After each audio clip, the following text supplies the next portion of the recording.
மீண்டும் இந்த Sunday special வழியாக உங்களை சந்திப்பதில் மிகுந்த சந்தோஷம். நாம் இன்னைக்கு நேரடியாகவே கர்த்தருடைய வார்த்தைக்கு நேரே கடந்து போகிறோம். ஒரு வசனத்தை வாசித்து நாம் கர்த்தருடைய வார்த்தைக்கு நேராக கடந்து போவோம்.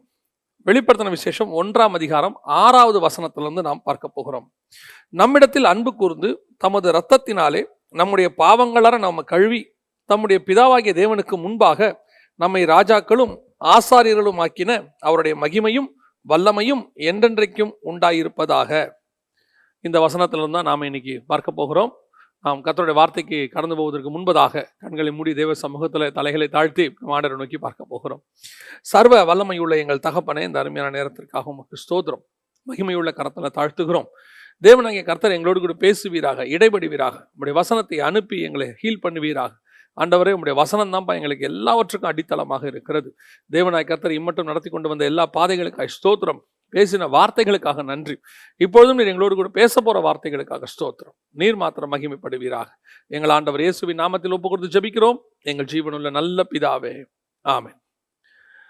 1ஆம் அதிகாரம் 6ஆம் வசனம் வெளிப்படுத்தின விசேஷத்துல, பிதாவுக்கு முன்பாக ராஜாக்களும் ஆசாரியருமாக்கின அவருக்கு மகிமையும் வல்லமையும் என்றென்றைக்கும் உண்டாயிருப்பதாக.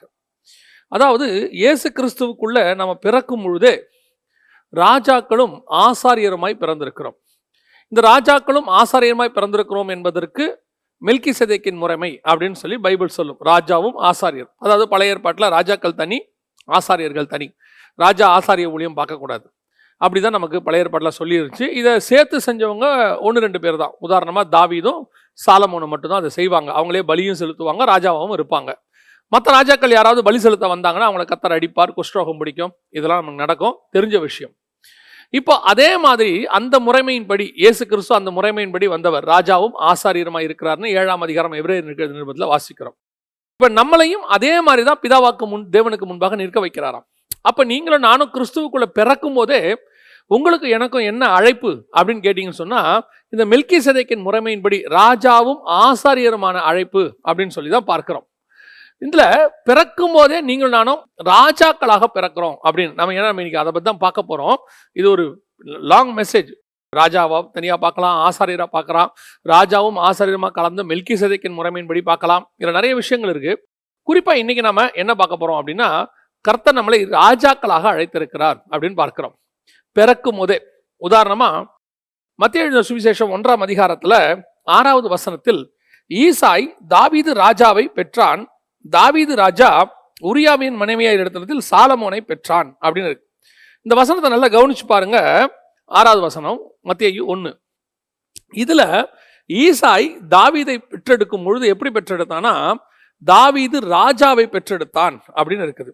தாவீது ராஜாவை பெற்றெடுத்தான் அப்படின்னா, தாவீது பிறக்கும் போதே ராஜாவா அப்படின்னு கேட்டீங்கன்னா, தாவீது ராஜா கிடையாது.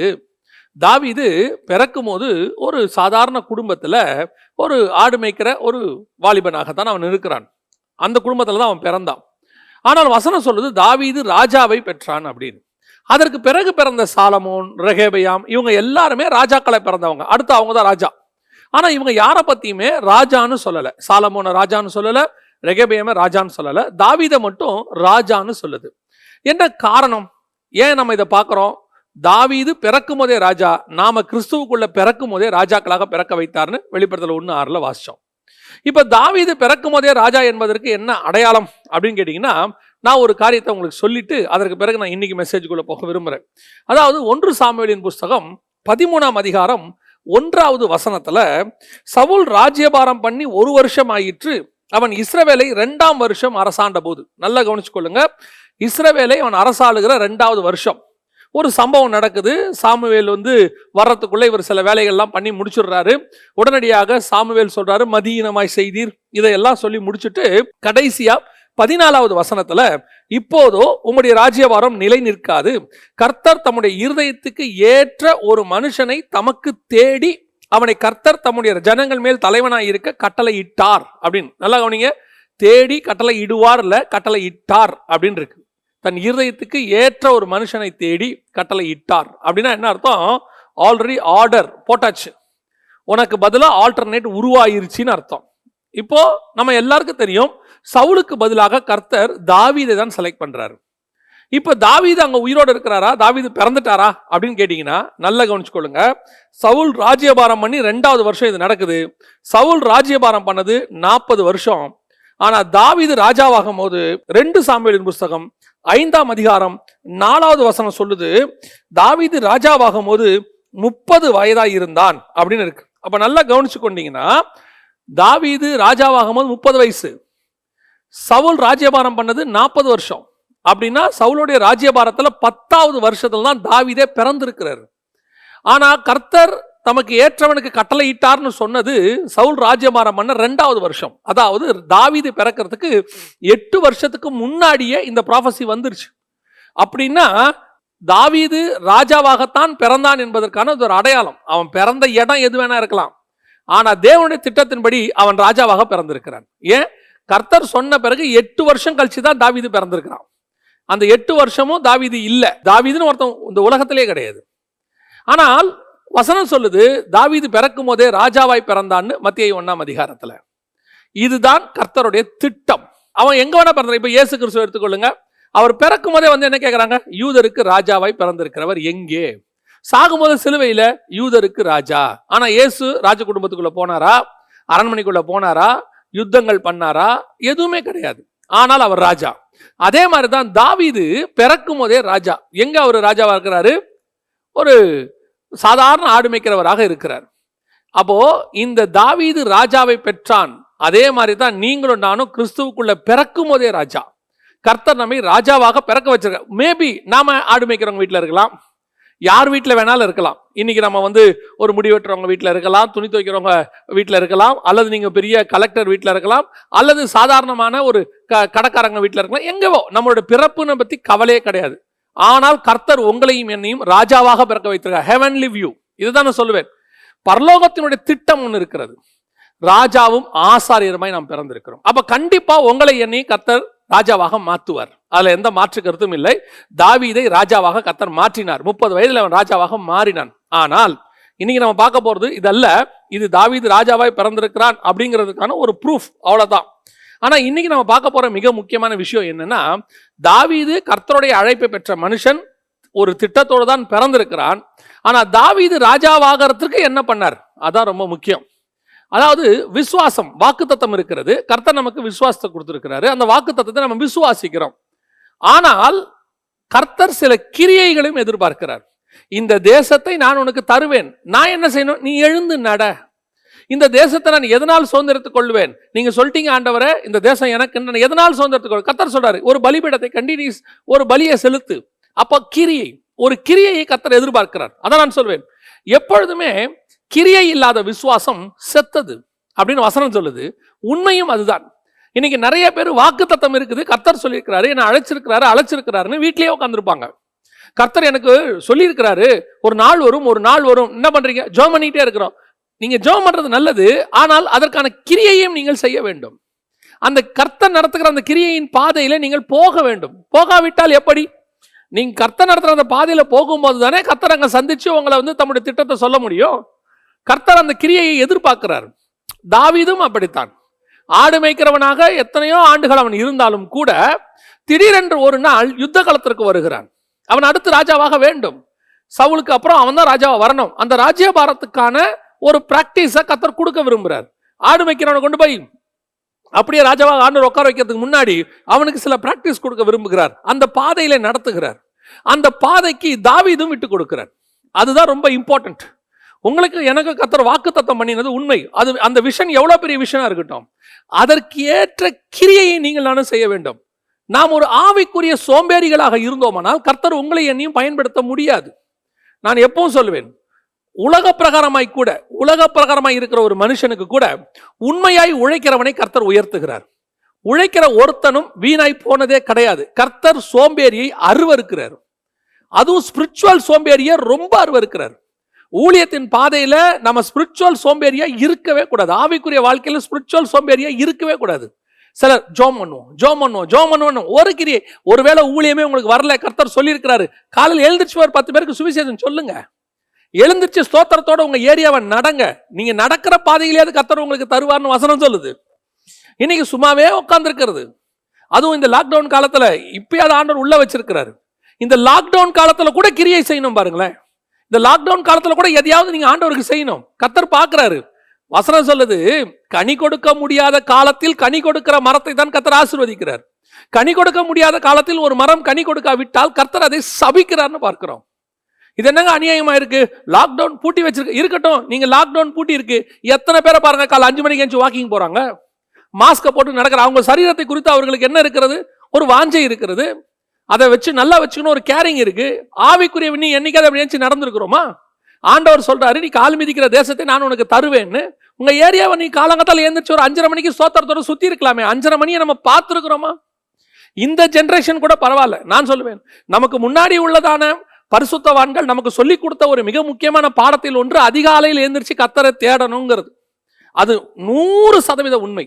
அவருடைய ஊழியத்தினுடைய மிக முக்கியமான சக்சஸ்க்கு காரணம் அவங்களுடைய ஆக்டிவிட்டி. ரொம்ப ஆக்டிவா இருப்பாங்க. அன்னைக்கு உள்ள பரிசுத்தவான்கள்லாம் நடந்துகிட்டே இருப்பாங்க. முடிஞ்ச வரைக்கும் ஒரு ஆத்மா கிடைக்குதுன்னா ஓடுவாங்க சைக்கிள் எடுத்துக்கிட்டு. இன்னைக்கு கார் இருக்கு, ஏசி இருக்கு, எல்லாம் இருக்கு. ஆனா இன்னைக்கு நம்ம என்ன பண்ண மாட்டோம்? நல்ல ஒரு 2 வீலர் இருக்கு, ஆனா போக மாட்டோம். அன்னைக்கு உள்ள ஏதாவது ஒரு காரணம் சால்சாப் சொல்லிட்டே இருப்போம். லாக்டவுன் இருந்தாலும் சொல்லுவோம், லாக்டவுன் இல்லாட்டியும் சொல்லுவோம். லாக்டவுன் வந்துட்டு அதை விட்டுருங்க, அதுக்கு முன்னாடி எவ்வளவு ஒரு ஆக்டிவிட்டி, அதுதான் ரொம்ப முக்கியம். ஒரு பரிசுத்தவான் எமில் ஜெமசிங் அண்ணன் எழுதியிருந்தார் ஒரு விஷயத்துல, ரொம்ப ஆச்சரியம். ஒரு நாளைக்கு காலையில 5 மணிக்குள்ள ஒரு பரிசுத்தவான் தூங்கி எழுந்திரிச்சிடணுமா. அவன் அதிகாலை 3 மணிக்கு எழுந்திருக்கணுமா, 4 மணிக்கு எழுந்திருக்கணுமா. அவன் தான் பரிசுத்தவானா. 6 மணிக்கு எழுந்திருக்கிறவன் சுகபோகியாம். அவர் சொல்றாரு, அவர் எமில் ஜெமசிங் அண்ணனோட இதுல எழுதியிருக்கிறார். 6 மணிக்கு மேல தூங்குறவன் சுகபோகி, அவன்லாம் ஊழியத்துக்கு லாய்க்கப்பட மாட்டான்னு எழுதியிருக்கிறார். உண்மை, 100% உண்மை. அந்த சுறுசுறுப்பு நம்ம கூட பரவாயில்ல போல. அடுத்த ஜெனரேஷன் என்ன ஆகும்னே தெரியல. கேட்டா சொல்றாங்க, இன்னைக்கு ஸ்கூலும் இல்ல, ஒண்ணும் இல்ல, பிள்ளைகள் தூங்கட்டும், சொல்லி கொடுங்க. இன்னைக்கு 5 வளையாதது 50 வளையாதும்பாங்க. இன்னைக்கு நீங்க சொல்லி கொடுக்கறது, ஏந்திரிச்சு பிள்ளைகள் நல்லா ஒரு 5:30 மணிக்கு ஜெபம் பண்ணட்டும், ஸ்தோத்திரம் பண்ணட்டும். 7 மணிக்கு மேல எந்த வேலையும் இல்லையா, படுத்து தூங்கட்டும். அதுக்கப்புறம் சாப்பிட்டு கிப்ட்டு முடிச்சு கொஞ்ச நேரம் படுத்து தூங்கட்டும், தப்பு கிடையாது. ஆனா காலையில கிரியை இல்லாத விசுவாசம் செத்தது. பிரயாசப்படணும், ஏதாவது நான் செய்யணுமே, இந்த லாக்டவுன்ல என்ன பண்ண முடியும், ஏதாவது செய்ய முடியுமா, யாருக்காவது போய் போன்லயாவது சுவிசேஷம் சொல்ல முடியுமா, இல்ல ஒரு 5 மணிக்கு எழுந்திரிச்சு ஏரியா முழுக்க ஒரு வாக்கிங் போய் சோத்திர ஆண்டவரை, இந்த ஏரியால இருக்கிற ஜனங்க சாகாதபடி பாதுகாத்துக் கொள்ளும், வேலி அடிச்சு பாதுகாத்துக் கொள்ளும், இவங்கெல்லாம் ரட்சிக்கப்பட்ட ஆண்டவர், ஏதாவது ஒண்ணு செஞ்சோமா? ஏதாவது ஒரு காரணம் சொல்லிட்டு அப்படியே படுத்து தூங்குறது, நல்லா படுத்து தூங்குறது. அதாவது நம்ம என்ன நினைக்கிறோம்னா, நம்ம தூங்குறது யாருக்கு தெரிய போறோம்? பரலோகத்துக்கு நல்லா தெரியும். அதுவும் கர்த்தர் உன்னை ஊழியத்துக்கு அழைச்சிருக்கிறார். நீ படுத்து தூங்குறத பரலோகம் பார்த்துக்கிட்டே இருக்கும். பரலோகம் எப்பயோ நிறைய பேர் ரிஜெக்ட் பண்ணிருச்சு. சோம்பேறிகளை பரலோகம் விரும்புகிறதே கிடையாது. தாவீது ராஜாவாகணும் வேண்டும் என்று சொன்னால் கிரியை செய்ய வேண்டும். ஃபர்ஸ்ட் அவன் அந்த யுத்த காலத்துக்கு வரணும் பாருங்க. வராம எங்க அண்ணங்க ஆடு மேய்க்கட்டும், எங்க அப்பா எப்பா யாரையாவது கொடுத்து சாப்பாடு கொடுத்து அனுப்புப்பா, நான் இங்க அழகா சாப்பாடை கட்டி மரத்தடியில ஆடை விட்டு நான் படுத்து தூங்கி பாட்டு பாடிக்கிட்டு இருப்பேன். எதுக்கு இல்ல, ஆண்டவர் சொல்றார், போ யுத்த காலத்துக்கு போய் அங்கதான் உன் வாழ்க்கை மாறும், அங்கதான் மாற்றி அமைக்க போகிறேன் எல்லாவற்றையும், உன்னுடைய ராஜ்ய பாரம் அங்கே மாற்றி அமைக்கப்பட போகிறது. இப்ப தாவீது வரார். வந்த உடனே ரொம்ப முக்கியமான 3 விஷயத்தை நான் சொல்லிவிட்டு நான் ஜெபம் பண்ண விரும்புகிறேன். தாவீது வருகிறார். அவர் ராஜாவாகிறதுக்கு என்ன காரணம்? நீங்களான ராஜாக்கள் அழைக்கப்பட்டிருக்கிறோம், நாம் அதெல்லாம் செஞ்சா தான் ஆக முடியும். இப்ப தாவீது வராரு. தாவீது வரும்போது அது உங்க ஊழியத்தின் பாதையோ உங்களுடைய ஆவிக்குரிய வாழையோ எதா இருந்தாலும் இதை நீங்க ஃபர்ஸ்ட் ஃபாலோ பண்ணணும். என்ன சொல்றாரு? 17ஆம் அதிகாரம் 45வது வசனம், நமக்கு எல்லாருக்கும் தெரிஞ்ச வசனம். அதற்கு தாவீது பெலிஸ்தரை நோக்கி, நீ பட்டயத்தோடும் ஈட்டியோடும் கேடகத்தோடும் என்னிடத்தில் வருகிறாய், நானோ நீ நிந்தித்த இஸ்ரவேலுடைய இராணுவங்களின் தேவனாகிய சேனைகளுடைய கர்த்தரின் நாமத்தில் உன்னிடத்தில் வருகிறேன். ஃபர்ஸ்ட் தாவீதினுடைய அஸ்திவாரம் கர்த்தருடைய நாமத்தின் மேல் இருந்தது. இன்னைக்கு நமக்கு நிறைய பேருக்கு அது ஆவிக்குரிய வாழ்க்கையோ பிசினஸோ அல்லது மினிஸ்ட்ரியோ, உங்க அஸ்திவாரம் எதன் மேல இருக்கு, எதன் மேல உங்க அஸ்திவாரம் இருக்கு, அதுதான் ரொம்ப முக்கியம். இன்னைக்கு நிறைய பேருக்கு டினாமினேஷன் மேல இருக்கு அஸ்திவாரம். நான் இந்த டினாமினேஷனை சார்ந்தவன், அதனால கண்டிப்பா எனக்கு ஒரு ஃபியூச்சர் இருக்கு. சிலருக்கு படிப்பின் மேல இருக்கு அஸ்திவாரம். நான் இந்த அகாடமிக் சைட்ல இதை முடிச்சிட்டேன், கண்டிப்பா நல்ல ஃபியூச்சர், அது அப்ராட்லயோ எங்க போனாலும் எனக்கு வேலை உண்டு அப்படின்னு சொல்றது. சிலருக்கு தன் தாய் தகப்பன் மேல, தன்னுடைய சுத்தி இருக்கிற உறவுகள் மேல ஒரு அஸ்திவாரம் இருக்கு. இது எங்க அப்பா காலத்துக்குரியது, எங்க அப்பா எனக்கு எல்லாம் ரெடி பண்ணி வச்சிருக்கிறாரு, எங்க தாத்தா ரெடி பண்ணி வச்சிருக்கிறாரு, அது ஒன்றும் பிரச்சனையே இல்லை, நான் சும்மா போய் உட்கார்ந்தா போதும். சொல்றவங்க கூட அப்படிதான் சொல்லுவாங்க. நீ ஒண்ணுமே செய்ய வேணாப்பா, எல்லாம் ரெடியா இருக்கு, சும்மா போய் நீ உட்கார் போதும். ஒரு சிலருக்கு தன்னுடைய இன்ஃப்ராஸ்ட்ரக்சர், ஆஸ்திகள், பணம், பேங்க் பேலன்ஸ், அப்புறம் தனக்கு வரக்கூடிய வருமானம், இதன் மேல அஸ்திவாரம். எனக்கு என்ன கவலை, மாசம் ஆனா இவ்வளவு வருது, எனக்கு இவ்வளவு பண்ணி வச்சிருக்காங்க, எஃப்டியில் போட்டு வச்சிருக்கேன், எனக்கு மாசம் மாசம் இவ்வளவு வந்துட்டு இருக்கு, இன்சூரன்ஸ் பண்ணி வச்சிருக்கிறேன், ஐ டோன்ட் கேர் அப்படிம்பாங்க. அஸ்திவாரம். நீ ராஜாவாகணும் என்றால் உன் அஸ்திவாரம் யார் மேல இருக்கணும்? வசனம் சொல்லுது, நீ நிந்தித்த இஸ்ரவேலின் தேவனாகிய கர்த்தரின் நாமத்தில் நான் வருகிறேன். ஐ ஆம் த ரெப்ரசன்டேட்டிவ் ஆஃப் காட். நீ நிந்தித்திய ஒரு காடு, அந்த காடோடைய நாமத்துல நான் வரேன். அப்படின்னா என்ன அர்த்தம்? இந்த நேம் ஆஃப் காட் நான் வரேன்றார். ஐ ஆம் த ரெப்ரசன்டேட்டிவ். இன்னைக்கு நம்முடைய அஸ்திவாரம் கர்த்தர் மேல இருக்கணும்.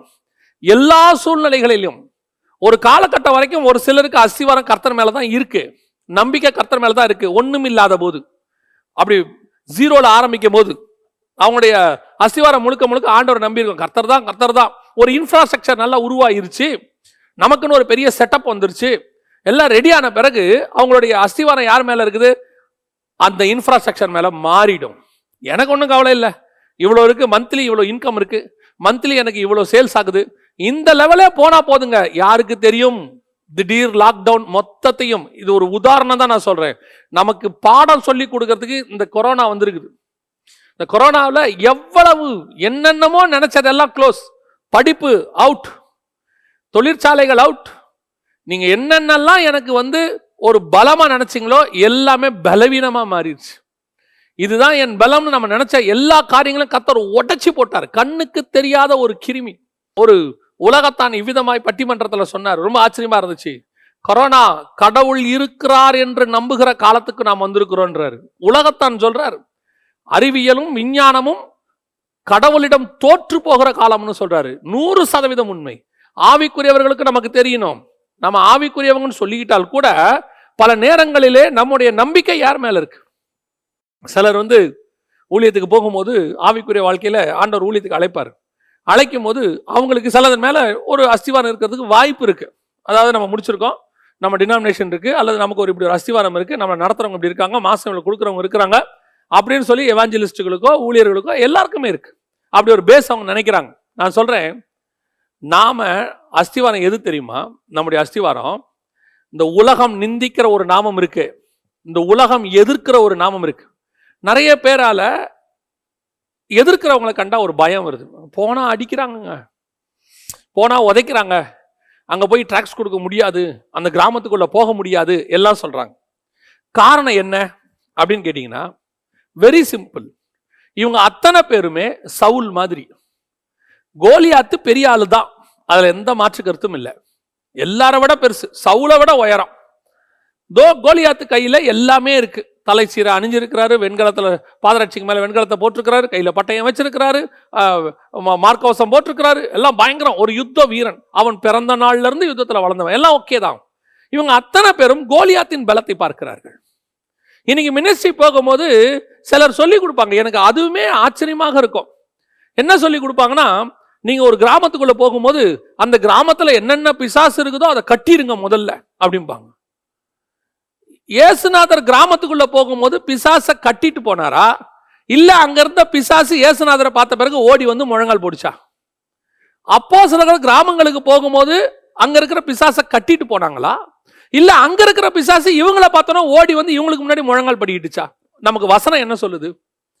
இன்னைக்கு ஆப்போசிட்டா சொல்லி கொடுத்துட்டு இருக்கிறோம். இதுல ஒருபடி மேல போய் என்ன ஆயிடுச்சுன்னா, இப்போ ஒரு காலத்துல சர்ச்சு சர்வே எடுத்தாங்க, அந்த ஏரியாக்குள்ள எத்தனை சர்ச் இருக்குன்னு.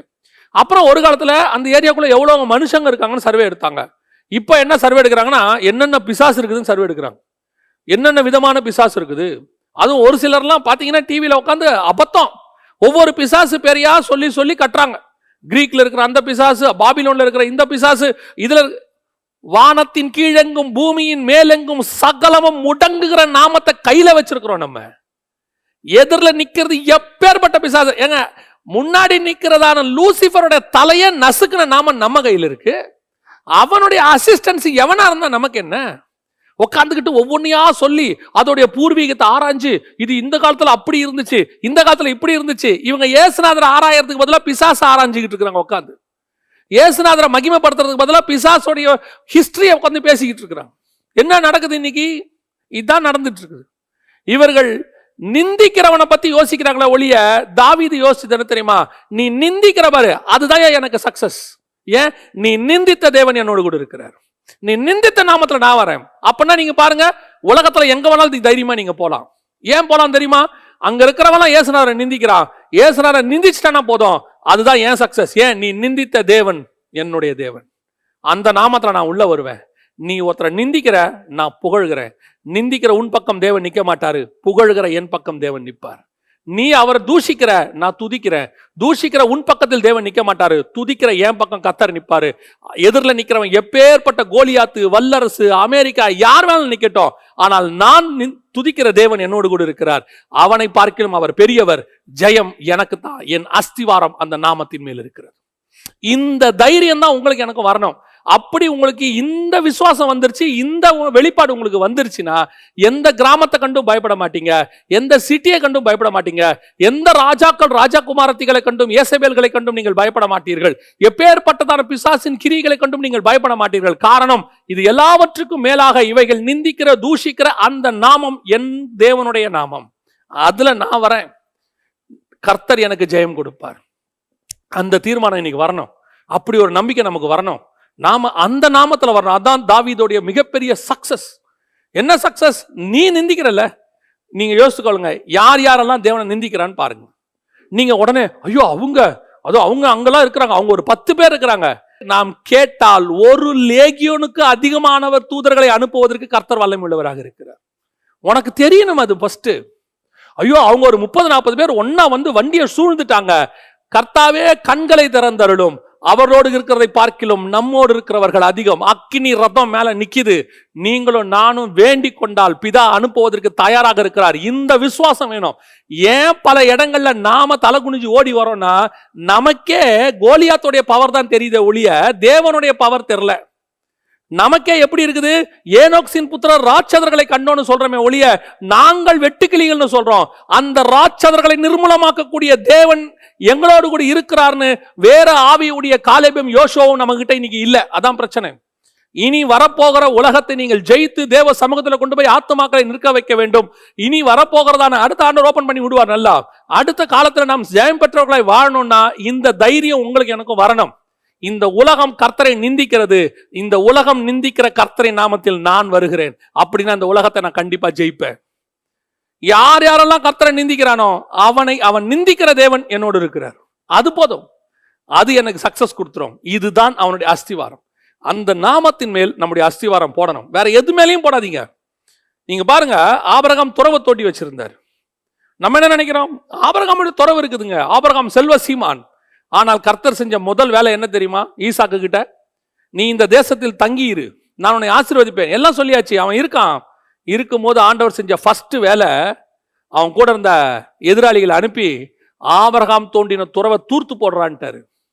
அவனுங்க ஏன்னா அவன் ஆண்டவருடைய பர்மிஷன் இல்லாம அவங்க அதை செய்ய முடியாது பாருங்க. ஏன்னா ஆபிரகாமுடைய சொத்து, ஆண்டவருடைய பர்மிஷன் இல்லாம கையை வைக்க முடியாது. அங்க வந்து அவனுங்க ஆபிரகாமின் துறவை தூர்த்து போட்டார்கள் அப்படின்னு இருக்கு ஆதியாகமத்தின் புஸ்தகத்தில் நீங்க வாசிக்கும் போது. என்ன நடந்தது? ஏன் இப்படி நடந்துச்சு? உண்மை, அதான் கர்த்தர் செஞ்சது. ஏன் தெரியுமா? உன் தகப்பனுடைய துறவின் மேலே உன் வாழ்க்கை அமையக்கூடாது. நீ தோண்டு, அந்த துறவை நான் ஆசீர்வதிப்பேன், அது ரெகோபாத்தாக இருக்கும், அதில் நான் உடன்படிக்கை பண்ணுவேன். உன்னை கண்டு அவர்கள் பயப்படுவார்கள். அதுதான் எனக்கு வேணும்.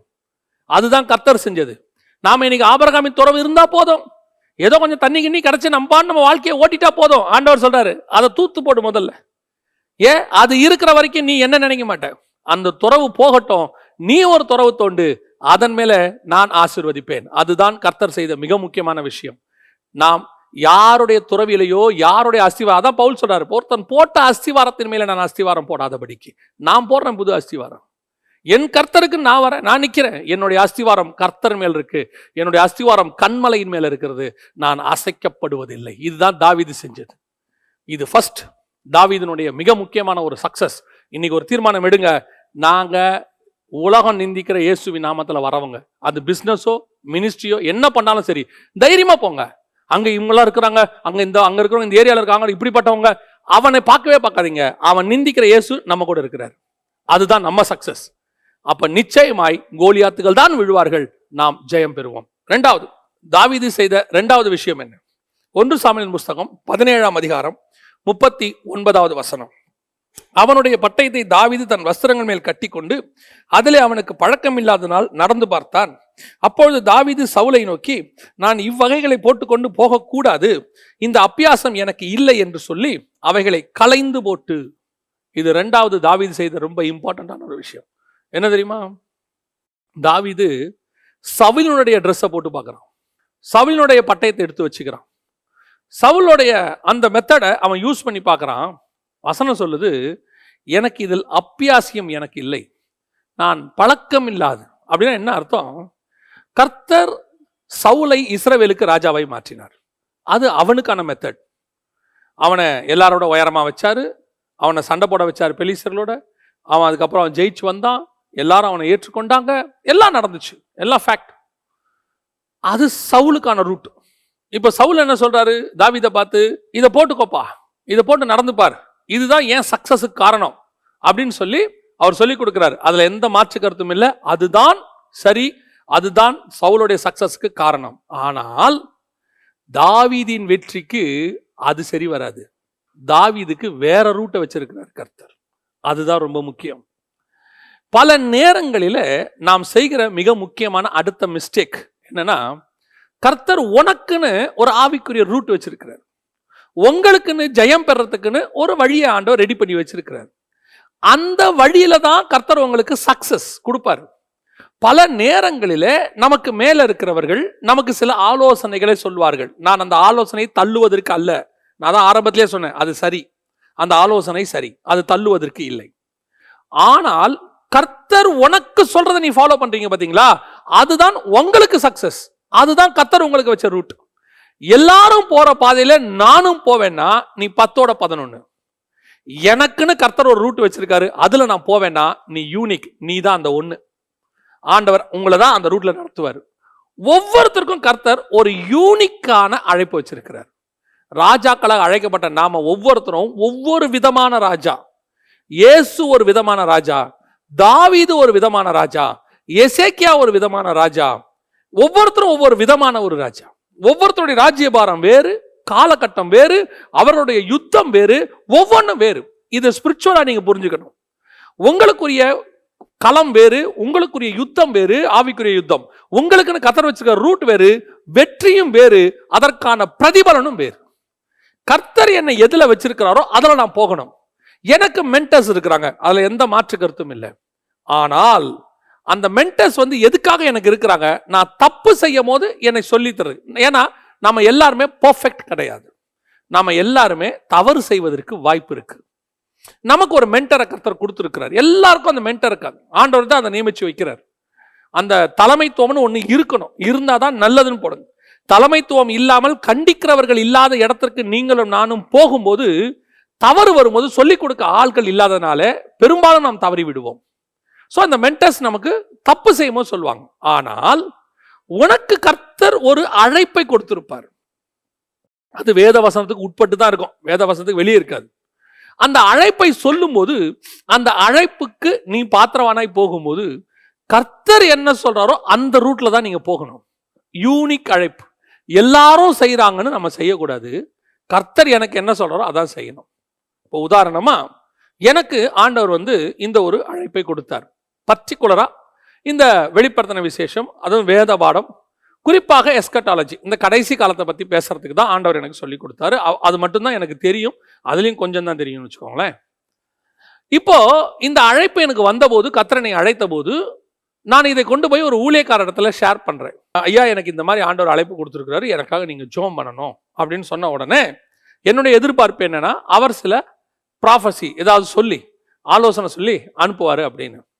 போய் முழங்கால் போட்டு நின்று அப்படி போய் இன்னொன்னா அவர் கேட்டார், என்ன மினிஸ்ட்ரி பண்ண போறேன்னு ஃபர்ஸ்ட் எடுத்தோடனே கேட்டார். கேட்ட உடனே நான் சொன்னேன், இந்த மாதிரி வருகையை பற்றி ஒரு பைபிள் ஸ்டடி மாதிரி எடுக்கிறது தான் எனக்கு மினிஸ்ட்ரியா இருக்குங்கயான்னு. அடுத்து சொன்ன வார்த்தை, இதுல ஒரு வருமானமும் வராதேப்பா, இதுல எவனும் எதுவும் தரவும் மாட்டானே உனக்கு, நீ ஏன் இதை போய் செலக்ட் பண்ண? நான் செலக்ட் பண்ணல, அவர் சொன்னது. நீ ஏன் இதை செலக்ட் பண்ண? நீ கொஞ்சம் ஏதாவது வரங்கள் இல்லைனா வேற ஏதாவது நீ கொஞ்சம் கிஃப்ட்ஸ் கிரியே செய்யற மாதிரி ஏதாவது ஒரு மினிஸ்ட்ரி எடுத்தினா கொஞ்சம் பிரோஜனமா இருக்குமே அப்படின்னாரு. இப்போ நான் சொன்னேன், இல்லை ஆண்டவர் எனக்கு இதுதான் சொல்லியிருக்கிறாரு. அப்போ அவர் அரை மனசோட, அவர் நல்ல எண்ணத்துல தான், பட் அவர் அரை மனசோட சொன்னார், இதில் மினிஸ்ட்ரியில் ஒன்றும் இந்த காலத்தில் யாரும் வசனம்லாம் கேட்கறது இல்லைப்பா, சரி நம்ம ஜெபம் பண்ணுவோம் அப்படின்னு சொல்லி அனுப்பிச்சிட்டார். எனக்கு அது ரொம்ப துக்கமாகி போய்விட்டது. என்ன ஆண்டவரே இவர் இப்படி சொல்கிறார், ஏன்னா அவர் கிட்டத்தட்ட ஒரு நல்ல அனுபவசாலி, பல வருஷங்கள் அனுபவம் உள்ளவர், இப்படி சொல்கிறாரு அப்படின்னு சொல்லிட்டு அவர் வீட்டுக்கு வெளியே வந்துட்டு வாசல் ஜெபம் பண்ணுறேன்.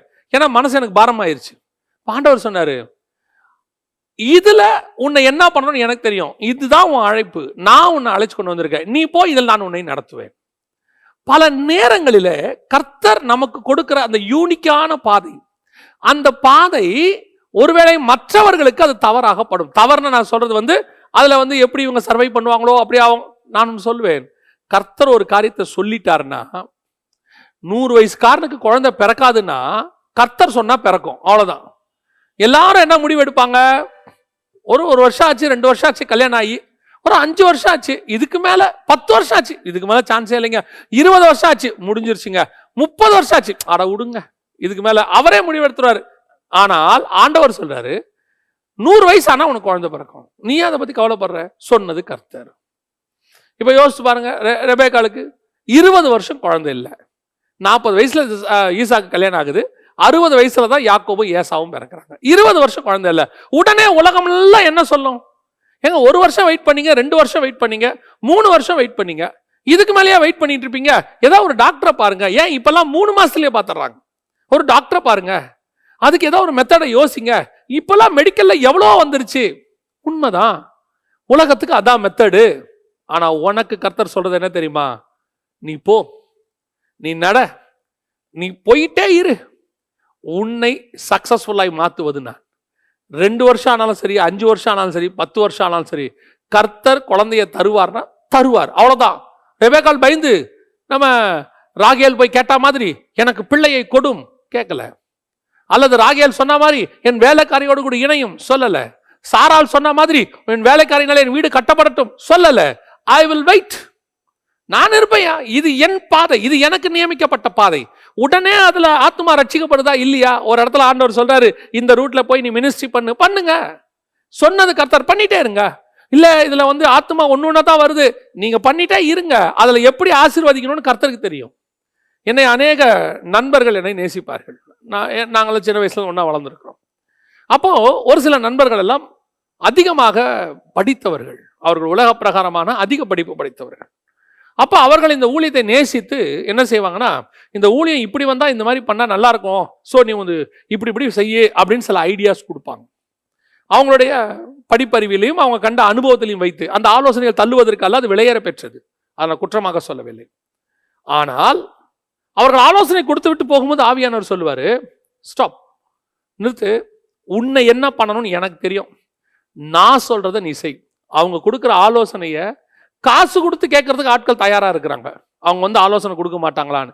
அவங்க வாலண்டியரா யோசிச்சு, ஐயோ நம்மளுடைய நண்பருடைய ஊழியம் நல்லா வரணுமேன்னு யோசிச்சு சொல்லுவாங்க. ஆனா கர்த்தர் சொல்வாரு, ஸ்டாப் திங்கிங், அவங்க கொடுக்கறத நீ எடுக்காத, அவங்க சொன்னது சரி, அது வேறு, உனக்கு நான் வச்சிருக்கிற பாதை வேறு.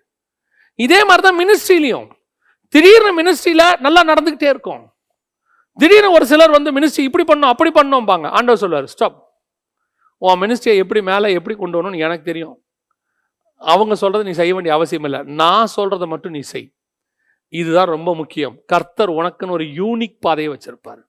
எல்லாரும் செய்யறாங்கன்னு நீங்க செய்யாதீங்க, உங்களுக்கு கர்த்தர் என்ன சொல்றாரோ அதை செய்யுங்க. ஒருவேளை அவங்க சொல்றது உலக பிரகாரமா கரெக்ட், ஒரு யுத்தத்துக்கு போனோம்னா எப்படி போனோம், ஒரு யுத்த வஸ்திரம் தரித்து, கையிலே பட்டயம் பிடித்து, தலைச்சீராய் போட்டு எல்லாம் போய் அப்படிதான் நிற்கிறோம், கரெக்ட், அதுல எந்த மாற்று கருத்தும் இல்லை.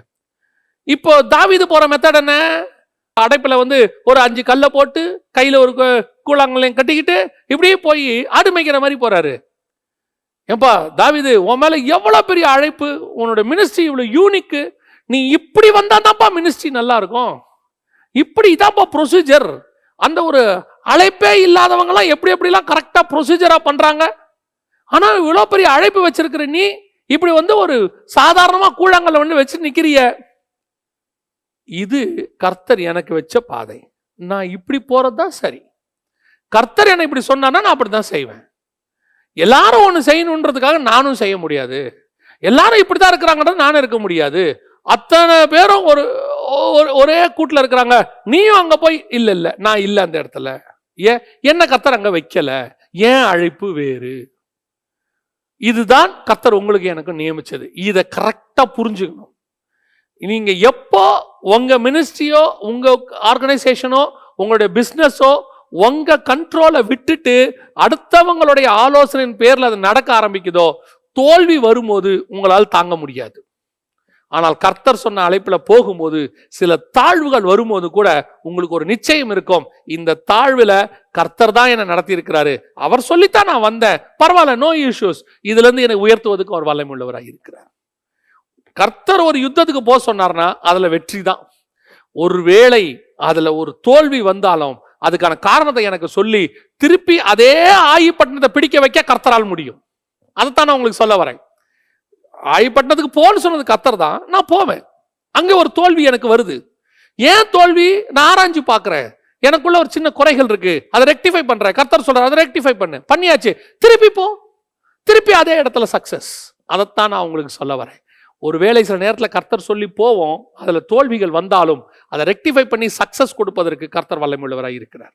அவர் உங்களை எப்படி நடத்துறாரோ அப்படி போங்க. அதுதான் ரொம்ப முக்கியம். அதுதான் உங்களை நடத்தும். அதுதான் சக்சஸ் காரணமா இருக்கும். எப்பேற்பட்ட சவுல் சொன்னாலும் சரி, ராஜா சொல்றாங்க, சொல்றது ராஜா யாரை பார்த்து சொல்றான், ஒரு ஆட்டுக்காரனை பார்த்து சொல்றான், இதை போட்டுட்டு போ. அவன் சொல்றான், இது எனக்கு பிராக்டிஸ் இல்லப்பா, என் ரூட்ல என்னை விட்டுரு. இந்த முடிவெடுக்கிற அதிகாரம் ரொம்ப முக்கியம். உன்னுடைய மினிஸ்ட்ரி, உன்னுடைய ஊழியம், உன்னுடைய ஆர்கனைசேஷன், அது உன் குடும்பம், கர்த்தர் உனக்கு என்ன சொல்றாரு அந்த முடிவெடுக்கணும். ஏன் உன்னை சுத்தி நிறைய பேர் உனக்கு ஆலோசனை கொடுக்க இருக்கிறாங்க, முடிவெடுக்கிறவன் நீ தான். நான் இப்படித்தான் போவேன், எனக்கு இதுதான் சரி, இதுதான் கர்த்தர் எனக்கு சொன்னது, ஆனா அது கர்த்தர் சொன்னதா இருக்கணும், அதான் ரொம்ப முக்கியம்.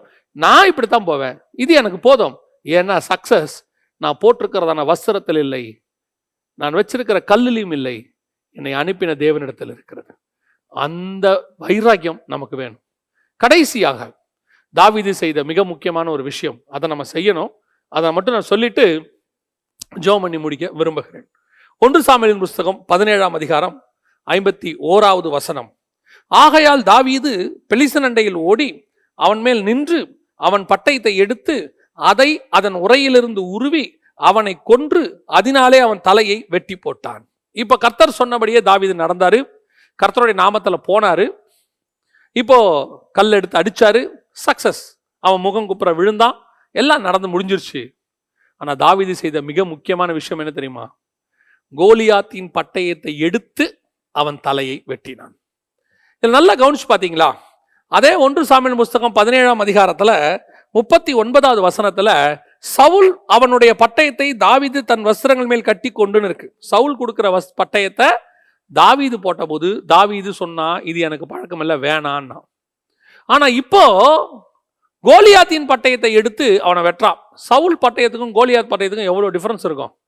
சவுலை விட கோலியாத் உயரம், அப்ப கண்டிப்பா இந்த பட்டயம் அதை விட ஒசரமா தான் இருக்கும்.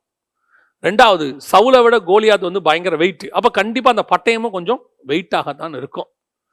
அப்படின்னா சவுல் பட்டயத்தை வேண்டாம் என்று சொன்ன தாவீது ஏன் கோலியாத்தின் பட்டயத்தை எடுத்தான்? இது எனக்கு கர்த்தர் கொடுத்த ரூட்டு, நான் ஜெயிச்சிட்டேன். ஆனா சில நேரங்களிலே எதிராளியினுடைய பட்டயம் நமக்கு தேவைப்படும். அந்த எதிராளியின் பட்டயத்தை எடுத்து எதிராளியின் தலையை வெட்டுவது என்பதுதான் சக்சஸினுடைய உச்சம். கர்த்தர் கோலியாத்தின் பட்டயத்தை எடுத்து, இப்ப கர்த்தர் கல் எடுத்து அடிக்க சொன்னார், இவன் அடிச்சிட்டான், முகங்குப்புற விழுந்தாச்சு. கர்த்தர் தான் அவன் தலையில அடிச்சார், அதனாலதான் அவன் முகங்குப்புற விழுந்தான். இது ஏற்கனவே நம்ம நிறைய விஷயங்கள்ல பேசியிருக்கோம். ஆனால் விழுந்தான். இப்போ ஓடி சென்று அவன் பட்டயத்தை எடுத்து, இதான் ரொம்ப இம்பார்ட்டன்ட். இன்னைக்கு உலகத்துக்குள்ள நம்ம போறோம், இன்னைக்கு உள்ள ஜெனரேஷனுக்கு மினிஸ்ட்ரி பண்றோம். இப்போ நம்ம அடுத்த ஜெனரேஷன் மினிஸ்ட்ரி பண்றவங்களுக்கு நம்ம ஊழியக்காரங்களை உருவாக்கிட்டு இருக்கோம். அப்படி உருவாக்கும் பொழுது மிக முக்கியமாக நீங்கள் தெரிந்து கொள்ள வேண்டியது என்னவென்றால், சில பட்டயம் கோலியாத்தின் கையில் இருக்கும், எதிரிகிட்டையும் இருக்கும். அதை எடுத்து அவனையே வெட்டணும்.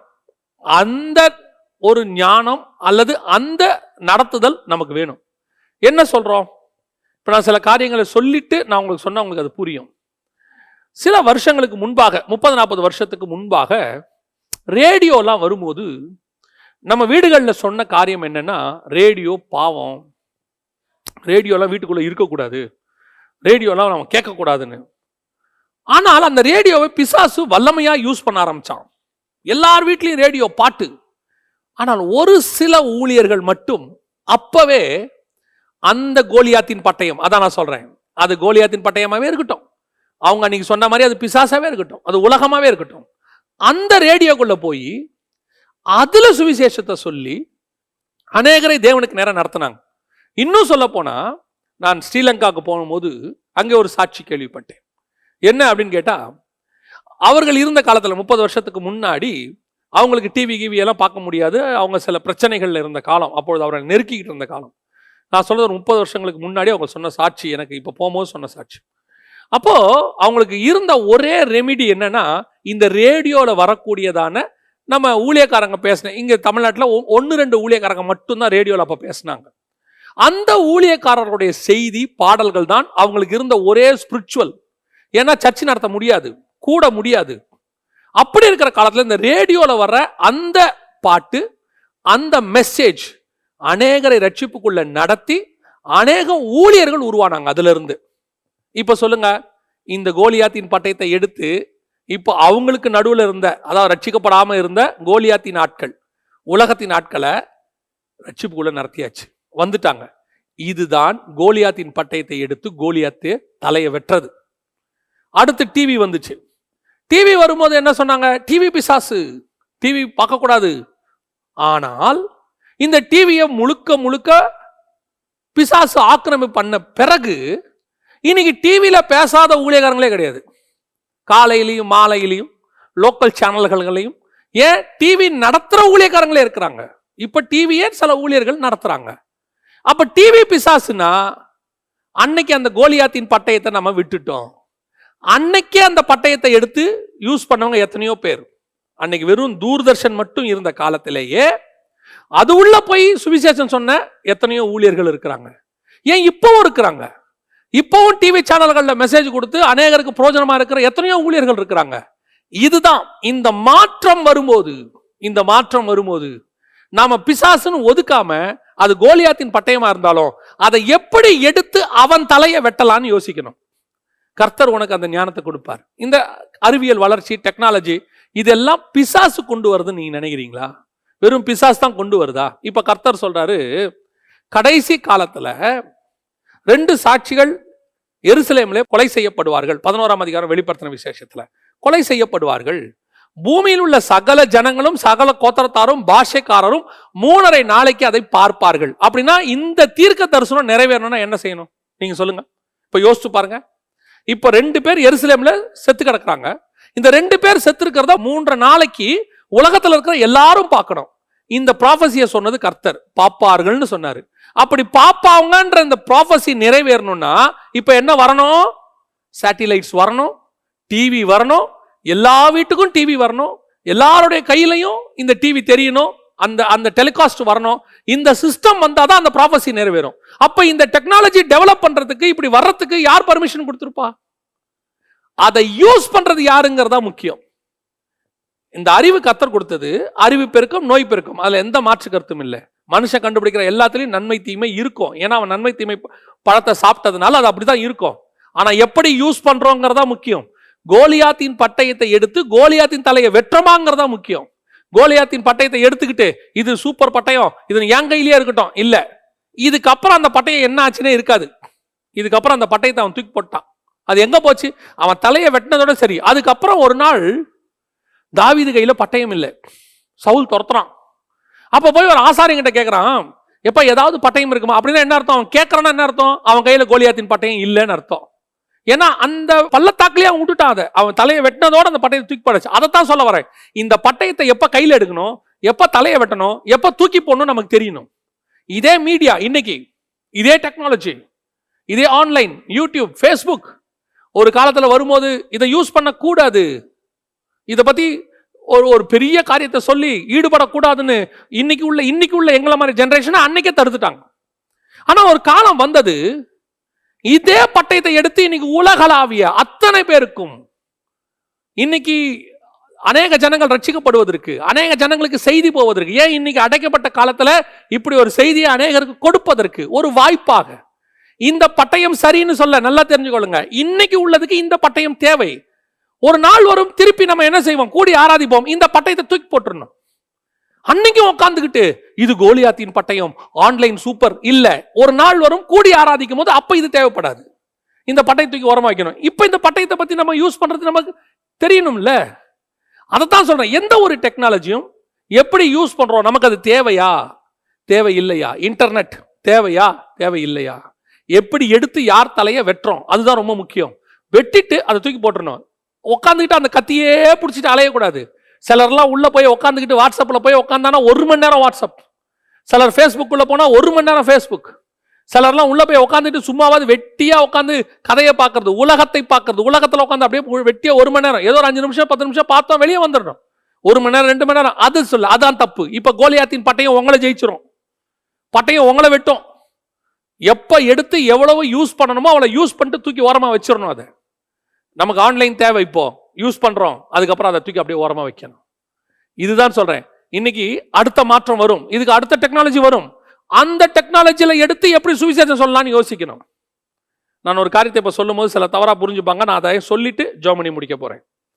ஒரு காலத்துல தோல் சுருள்ல தான் எல்லாம் எழுதிட்டு இருந்தோம். ஏன், நம்முடைய அந்த காலத்துல உள்ளதெல்லாம். இன்னும் அது சொன்னா அதுக்கு முன்னாடி கர்த்தர் கற்பலகைகள் எழுதி கொடுத்தாரு, கல்வெட்டு, அப்புறம் தோல் சுருள், அதுக்கப்புறம் வந்துட்டு நார்மல் எல்லாத்துலேயும் எழுதி கொடுத்தாங்க. ஒரு காலம் வந்தது பேப்பர் பிரிண்டிங். இந்த டெக்னாலஜி டெவலப்மெண்ட் இப்படி வருது. இப்போ அப்படியே வந்து நம்ம இன்னைக்கு ஒரு நல்ல பிரிண்டட் வெர்ஷன் கையில் வச்சிருக்கிறோம். இதுக்கு அடுத்த வெர்ஷன் உடனே எல்லாம் என்ன சொன்னாங்க, ஐபேடு. அது வரும்போது நான் ரொம்ப அதை கண்டம் பண்ணியிருக்கிறேன். இந்த ஐபேடில் உட்காந்துட்டு பைபிள் படிக்கிறத நான் கண்டம் பண்ணியிருக்கேன். என்ன காரணங்கிறதுக்கு ரீசன் இருக்கு. கல்வெட்டில் எழுதினதே அதை மாற்ற முடியாது. தோல் சுருளில் எழுதினதே அதை மாற்ற முடியாது. Printed is printed. இந்த புக்கை இப்போ உங்கள் கையில் வந்துருச்சுன்னா இதுக்கப்புறம் இந்த பிரிண்டடை நீங்கள் மாற்ற முடியாது. யாராவது அடிச்சு கொடுத்தா தான் உண்டு, நீங்கள் செய்ய போகிறதில்ல, அது தெரிஞ்சிடும் நமக்கு அடிச்சா. ஆனால் இந்த டெக்னாலஜி டெவலப்மெண்ட்டில் உள்ள ஒரு பிரச்சனை என்ன, நீங்கள் இப்போ பைபிளோடைய ஆப் வச்சுருக்கீங்க, சாஃப்ட்வேர் வச்சுருக்கீங்க, இது அப்டேட்டட்னு ஒன்று கொடுக்குறாங்க. நீங்களும் பைபிள் அப்டேட் பண்ணுறீங்க. அப்டேட் பண்ண உடனே அவங்க என்ன அப்டேட் பண்ணாங்கன்னு உங்களுக்கு தெரியாது. 2 வசனத்தை எடுத்துட்டா கூட தெரியாது, வசனத்தை மாற்றி அமைச்சா கூட தெரியாது. நடந்திருக்கு, நிறைய விஷயங்கள் அபத்தமாய் மாற்றப்பட்டிருக்கு, நிறைய வசனங்கள் ரிமூவ் பண்ணப்பட்டிருக்கிறது. இன்னைக்கும் நீங்க பார்க்கலாம், நிறைய வசனங்கள் ரிமூவ் பண்ணிட்டாங்க. அப்பதான் நம்ம இந்த டெக்னாலஜியை எதிர்க்கிறோம். இது வேண்டாம், ஏன் இந்த டெக்னாலஜி என்னைக்கு இருந்தாலும் வசனத்தை மாத்திரும். ஸோ பைபிள்ல படிக்கிறது தான் best, printed version is best. இப்ப நம்ம எதை எதிர்க்கிறோம் நல்லா புரிஞ்சுங்க. நிறைய பேர் இந்த ஐபேட் வரும்போது நம்மளை திட்டினாங்க. நம்ம இப்படி சொல்லும் போது இவங்கெல்லாம் வந்து பழமைவாதிகள். ஒரு அறிவியல் டெவலப்மெண்ட் வரும்போது அதை புரிஞ்சுக்க மாட்டேங்கிறாங்க. இன்னைக்கு யூடியூப்ல செய்தி கொடுக்கணும் அப்படின்னு சொல்ற காலத்துக்கு முன்னாடியே நாங்க இதுல வந்து செய்தி கொடுக்கறத நாங்க ரெடி பண்ணி வச்சிருந்தோம். அன்னைக்கு ஆண்டவர் சொல்லி இருந்தார் எங்களுக்கு. நாங்க கண்டுபிடிப்புகளுக்கு எதிரான ஆட்கள் அல்ல. எதை யூஸ் பண்ணணும், எதை யூஸ் பண்ண கூடாதுங்கிற அந்த வேறுபாடு நமக்கு தெரியணும். கோலியாத்தின் பட்டயத்தை எடுத்து எதை வெட்டணும், எப்ப அந்த கோலியாத்தின் பட்டயத்தை வச்சுக்கணும், எப்ப தூக்கி போடணும்னு உனக்கு தெரியணும். அதுதான் நான் சொல்ல வரேன். இதோட அந்த தலையை வெட்டணும், அந்த பட்டயத்தை அவன் தூக்கி போட்டா பாருங்க. அதை தான் இப்பவும் சொல்றேன். இப்ப இந்த டெக்னாலஜி, இந்த ஆன்லைன் இப்ப இருக்கு, வேற வழி இல்ல, சபை அடைக்கப்பட்டிருக்கு, நம்ம பேசுறோம், எல்லாம் ஓகே. திருப்பி திறந்த உடனே இந்த பட்டயத்தை தூக்கி போட்டுறணும். போட்டு திருப்பி எங்க போனோம், கூடி ஆராதிக்கணும். That's very important. அவர்கள் ஒருமனப்பட்டு கூடி வந்திருக்கையில் அந்த கூடி வந்து ஆராதிக்கிறதுங்கிறது ரொம்ப இம்பார்ட்டன்ட். அதைத்தான் சொல்ல வரேன். தாவீதுகிட்ட இருந்த ஒரு ஸ்பெஷாலிட்டி, அந்த மாற்றத்தை அவன் அக்செப்ட் பண்ணிக்கிறான் பாருங்க. உடனடியா போய் கோலியாத்தின் பட்டயம், நம்மளதான் என்ன பண்ணுவோம், அது ஒரு பாவியினுடைய பட்டயம், அதை தொடுவானேன், அதை தொடக்கூடாது, அது தீட்டு, நம்ம இப்படிலாம் சொல்லியிருப்போம். அவன் சொன்னா ஓடி சென்று அவன் பட்டயத்தை எடுத்தா தான் அவனை வெட்ட முடியும். ஏன், இந்த பட்டயத்தை விட அந்த பட்டயம் பெருசு. சவுல் பட்டயம் எனக்கு பழக்கம் இல்லை, இந்த பட்டயமே எனக்கு பழக்கம் இல்லை, ஆனா எனக்கு தேவை இதை வச்சுட்டு நான் போட்டு நடக்க போறது கிடையாது, என் வாழ்க்கையில யூஸ் பண்ண போறது கிடையாது, இவனை மட்டும் வெட்டுறதுக்கு எனக்கு அது வேணும். இந்த மீடியா வச்சு நீ உலகத்தை பிடிக்கிறியா, இதே மீடியா வச்சு உன் தலையை நான் வெட்டனா இல்லையா பாரு. இந்த டிவியை வச்சுட்டு ஜனங்களை உட்கார வச்சு மெஸ்மரைஸ் மாதிரி பண்ணி வச்சிருக்கிறியா, இதே டிவியில நாங்க வந்து அதே ஜனங்களை ரட்சிக்குள்ள நடத்துறோமா இல்லையான்னு பாரு. ஆப்புகளை டவுன்லோட் பண்ண வச்சு வாலிபர்ல உன் கண்ட்ரோல்ல வச்சிருக்கிறியா, அதே செல்போனுக்குள்ள நாங்களும் ஆப்புகளை கொண்டு வந்து ஜனங்களை ரட்சிப்புக்குள்ள நடத்துறோமா இல்லையான்னு பாரு. எங்களுக்கு தெரியும் எந்த பட்டயத்தை எடுக்கணும், எப்ப வெட்டணும், எப்ப இது தேவை இல்லைன்னு எங்களுக்கு தெரியணும். அது தெரியணும். அதுதான் தாவீது. இந்த மாற்றம் இதை நம்ம சொல்லிக் கொடுக்கணும். நான் எப்பவுமே என் கூட வரக்கூடிய யங்ஸ்டர்ஸ் வாலிபர்களுக்கு சொல்லுவேன், நாங்கள் இன்னைக்கு உள்ள ஜென்ரேஷனுக்கு மினிஸ்ட்ரி பண்றோம். அப்ப இன்னைக்கு உள்ள ஜென்ரேஷன்ல நாங்க சொல்லக்கூடியதை எதிரில் உட்காந்து உடனே தட்டி பார்க்கறான். இந்த ப்ரூஃப்ஸ் கரெக்டா இருக்கா, தப்பா இருக்கா அப்படின்னு அவன் பார்க்கறான். நீங்கள் இந்த அளவுக்கு இல்ல, இதை விட இன்னும் கொஞ்சம் அட்வான்ஸா போனோம். ஏன்? நீங்க அடுத்த ஜெனரேஷனுக்கு மினிஸ்ட்ரி பண்ண போறீங்க. அந்த ஜெனரேஷன் இதை விட அட்வான்ஸா இருக்கும். அப்ப அவங்ககிட்ட பேசுறதுக்கு நீ எப்படி இருக்கணும்? ஆயத்தப்பட்டிருக்கணும். ஆயத்தப்பட்டது நல்லது, ஆனால் ஜெயம் கர்த்தரால் வரும். அதுல எந்த மாற்றுக்கிறது. உடனே நான் டெக்னாலஜி படிச்சு வச்சிருக்கேன், எனக்கு இன்டர்நெட் தெரியும், எனக்கு வந்துட்டு எல்லா விதமான ப்ரோக்ராம்ஸ் தெரியும், எனக்கு அப்படியே கம்ப்யூட்டருக்குள்ள உள்ள போய் வெளியே வருவேன், அதை பண்ணுவேன், இதை பண்ணுவேன். ஜெயமோ கர்த்தரால் தான் வரும். எல்லா காலத்திலையும், இந்த காலத்திலையும் சரி, அந்த காலத்திலையும் சரி. இதெல்லாம் தெரிஞ்சு வச்சுக்கிட்டா நல்லது. நம்ம பட்டயத்தை எடுத்து அடிக்க போறோம், தேவையில்லையா தூக்கி ஓரம் போட்டு, எங்களுக்கு தேவை எங்கள் தேவனுடைய கர்த்தருடைய வெற்றி. அதான் முக்கியம். இந்த 3 முக்கியமான காரியங்கள் தான் அடுத்த லெவலுக்கு தாவீதை கொண்டு போச்சு. இங்கிருந்து தான் தாவீது ராஜாவாகிற நிலைமைக்கு போகிறான். இதுதான் மிகப்பெரிய சேஞ்ச். ராஜாக்களும் ஆசாரியமா நாம் அழைக்கப்பட்டிருக்கிறோம். முதலாவது நமக்கு தெரியணும், ஒரு வைராகியம் இருக்கணும். நான் விசுவாசத்து மாத்திரம் அல்ல, நான் கிரியை செய்கிறவனாக அந்த காலத்திற்கு நான் வருவேன். கர்த்தர் என்னை உயர்த்துகிற காலத்திற்கு நான் வருவேன். 2வது, என்னுடைய அஸ்திவாரம் கர்த்தர் மேல இருக்கிறது, மனுஷன் மேல இல்ல, பணத்தின் மேல இல்ல, படிப்பின் மேல இல்ல, டினாமினேஷன் மேல இல்ல, ஆர்கனைசேஷன் மேல இல்ல, என்னுடைய அஸ்திவாரம் கர்த்தர் மேல இருக்கு. 3வது, மிக முக்கியமானது, எனக்கென்று கர்த்தர் ஒன்று வச்சிருக்கிறாரு, நான் அதிலே ஓடுவேன். என்றைக்கு நியமிக்கப்பட்ட ஓட்டத்துல நான் ஓடுவேன். அடுத்தருடைய ஓட்டத்துல நான் ஓட மாட்டேன். அடுத்தவங்க மேல என் அஸ்திவாரத்தை போட மாட்டேன். எனக்குன்னு ஒரு யூனிக்கான அழைப்பை கர்த்தர் வச்சிருக்கிறாரு, அதை நான் செய்வேன். கடைசியாக, ஒரு தேவைப்பட்டால் கோலியாத்தின் பட்டயத்தை எடுத்து அவனையும் வெட்டுவேன். படுத்து கிடக்கிற கோலியாத்தை, அவன் பட்டயத்தை நான் எடுக்க மாட்டேன்னு சொல்ல மாட்டேன். தேவைப்பட்டால் அதையும் எடுப்பேன். ஆனால் அதற்கு பின்னால் நான் போக மாட்டேன். வெட்டி முடிச்ச உடனே அந்த பட்டயத்தை தூக்கி போடுவேன். மாற்றங்களை அக்செப்ட் பண்ணிக்கொண்டு, டெக்னாலஜி வரும்போது, மீடியா வரும்போது, வேற எது வந்தாலும் சரி, வரும்போது, அடுத்த லெவலுக்கு வரும்போது அதை எடுத்துக்கொண்டு அந்த பட்டயத்தை எடுத்து பிசாசை நான் வெட்டுவேன். வெட்டி முடிச்ச பிறகு அதை தூக்கி நான் ஓரம் போடுவேன். இந்த விதமான ஒரு மிக முக்கியமான தாட் தாவீதிட்ட இருந்துச்சு. நமக்கும் இருந்தால் கர்த்தர் நம்மையும் ராஜாவாய் மாற்ற முடியும். நம்ம ஜெபம் பண்ண போகிறோம். எல்லா கண்களை மூடி தேவ சமூகத்தில் ஆண்டவரை நோக்கி பார்க்க போகிறோம். சர்வ வல்லமையுள்ள எங்கள் தகப்பனே, இந்த அருமையான நேரத்திற்காக உமக்கு ஸ்தோத்திரம். ஆண்டவரே, நீர் கொடுத்ததான உம்முடைய வேதத்தின் மகத்துவமான வார்த்தைகளுக்காக ஸ்தோத்திரம். ஆண்டவரே, எங்கள் ஓட்டத்தினால் அல்ல, எங்கள் பலத்தினால் அல்ல, எங்கள் பராக்கிரமத்தினால் அல்ல, தேவ ஆவியினாலே ஆகும் என்று பார்க்கிறோம். நாங்கள் எப்பொழுதும் ஆண்டவரே, எங்கள் அஸ்திவாரம் உண்மையில் இருக்கட்டும். நாங்கள் வருகிறது இந்த உலகம் நிந்திக்கிற உம்முடைய நாமத்தினாலே போகிறோம். நாங்கள் போகிறது இன்னைக்கு உலகம் எதிர்க்கிற உம்முடைய நாமத்தை எடுத்துக்கொண்டு போகிறோம். ஜெயம் நிச்சயம் எங்களுக்கு உண்டு ஆண்டவரே. தகப்பனே, இங்க இருக்கிற ஒவ்வொருத்தரும் ராஜாக்களும் ஆசாரியருமாய் அழைக்கப்பட்டவர்கள். அத்தனை பேரும் அந்த அழைப்பை உணர்ந்து முடிவு பரியந்தம் ஓடி முடிக்க, ராஜாக்களாக மாற கர்த்தர் கிருபை தருவீராக. வழி நடத்தும். இயேசுவின் நாமத்தில் பிதாவே, ஆமென்.